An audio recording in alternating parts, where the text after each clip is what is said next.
first lyric, the first thing that we did together, I think, was Dark Star, really, which was our original concept of it was totally different than the way it eventually ended up, but that was the first thing that we did together. At that time, he was writing like crazed, crystal freak, mad imagery, you know, after having analyzed each letter of the universe as to, I mean, of the alphabet as to its its hypnotic content, and you know, and all these crazed, you know, meth freak kinds of elaborations, and you know, he was into it. In other words, you know, into language and into writing and stuff like that. So his writings at that time were these amazing, complex glyphs almost, and I always liked his flow. Yeah, they were real hard to make songs. In fact, the first two records that we wrote together were totally unwieldy. I mean, the songs are they're just only a couple of them are remotely singable. Most of them were just too awkward. They're too wordy. And that was before we started to learn about the little niceties of songwriting, that you should leave room for people to breathe and stuff like that.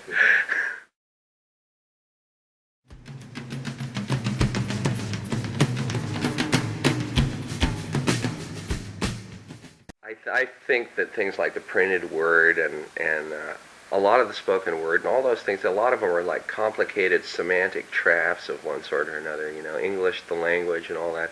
That they've just produced certain ways of thinking. That it's sort of like each question has its own answer built in that sense. The logic underlying all that is all screwed up, and that everybody would be better off if everything was totally ambiguous. You know, I mean, I haven't been able to get too far with that idea, though.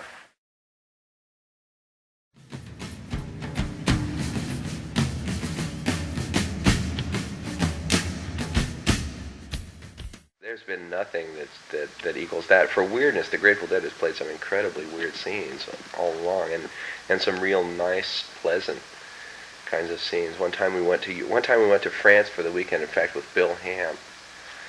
We went to France for the weekend. They were having this festival there, and they were paying us to go over there and play for free at this festival.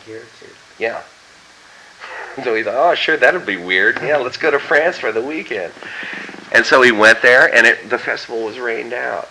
And we were staying at this chateau, that's owned by a French avant-gardist and composer and painter. And that's a really lovely place that Chopin used to live in, and the guy has a great old world art scene there. He's got lots of writers and artists and stuff and composers and musicians hanging out, and he's kind of a baronial.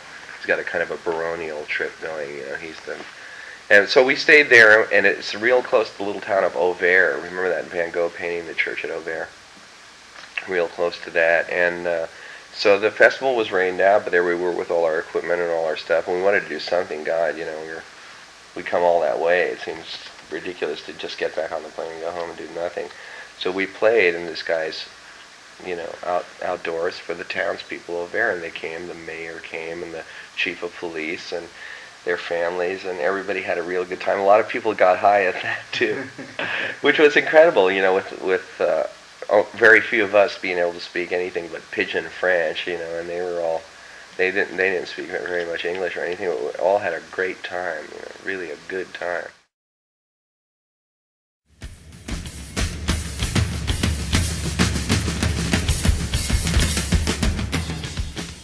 As far as the Grateful Dead goes, my role in the Grateful Dead business gestalt is that I represent like ethics. If I represent anything, that's sort of what I represent, and that tends to be the things that are most interesting to me, as far as what business is, you know. And it has to do with what the Grateful Dead idea, how it fits into business, has to do with a relation based on a certain kind of ethics, and I sort of deal with that level of it more than any other. I've learned about it because of the experiences of getting burned and so forth, and so I know how business functions, but I'm not into it. It just isn't something I'm into. I really don't really care, and if it were still the sort of situation where I was getting $5 a week, I would still do just what I'm doing. You know, it hasn't gotten to be a preoccupation. The fact that the Grateful Dead knows about business now just really has to do with we need to, in order to avoid getting ourselves into complicated situations that just are a drag later. Like when we were tremendous amount of debt to Warner Brothers for making our expensive records, and that kind of thing. And when Lenny burned us, our manager Lenny Hart burned us, and those kind of things are just, they're just the kind of lessons that you expect to learn professionally, and it's just easier for you to understand what's going on, so you know what not to do. It's helpful.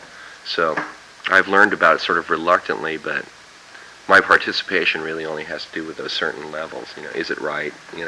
Is this really the cool thing for us to do, or what? That kind of stuff. And then making obscure, difficult to understand demands on the business situation, like on Rakow or whoever the manager is at the time, or the head of the record company, and stuff like that. I mean, I'm into, at this point, professionally as far as it goes, I'm into challenging all those situations and on the level of creativity. The Grateful Dead problem at this point has to do with, we want somebody to turn us on with a new idea. We want somebody to supply us with interesting new input in terms of the kind of format that we'll go out in, the kind of concert. We're asking the promoters to do something creative, turn us on, give us something that's different than what we've been into.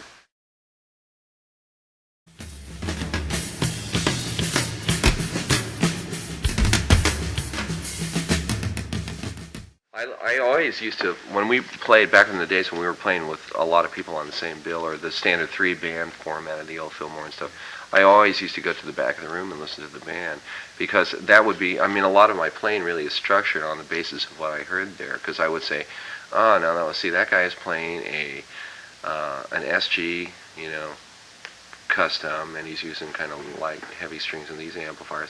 And I noticed that the mid-range is gone back here in the back of the room. I can't really can't distinguish the interior of his lines, So I'd say, okay, now I'll set my strings. This will blah, blah, blah. I would extrapolate on the basis of what I heard, because I wanted to be able to make my guitar sound the way it sounded on stage, continuous. I wanted it to be just as continuous as it could be. And I didn't want to feel that it was getting lost, or disappearing somewhere or something like that. But I also didn't want to be brutally loud, So I studied, that's, you don't have an opportunity to hear yourself on stage, so you can only guess at what you sound like. You don't really know. And in fact, I don't know. I don't know what the Grateful Dead sounds like on stage. I never know.